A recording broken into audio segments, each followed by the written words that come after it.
Hello বন্ধুরা, সবাই কেমন আছো? আমি একটু আজকে বাড়িতে দই পাতবো, চলো তোমাদের সাথে শেয়ার করা যাক। তো আমি গ্যাসে 500 এক প্যাকেট দুধ নিয়ে ফুটিয়ে নিয়েছি।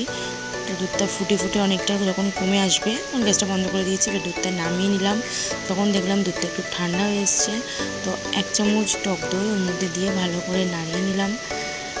তো এরকমভাবে তোমরা দই পাততে চাও তোমরা এরকমভাবে নাড়িয়ে নেবে।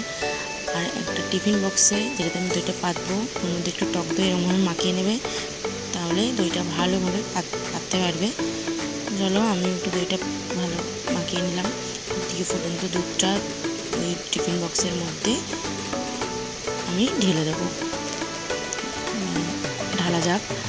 আমি এই দুধটা হাতে দিয়ে নাড়ছি, কারণ একটু দই দই ছিল, ওটা আমি নাড়ছি। নাড়তে টিফিন বক্স দিয়ে চাপা দিয়ে আমি খানিকক্ষণ রেখে দেবো গরমে, কিছু চাপা দিয়ে রেখে দেবো।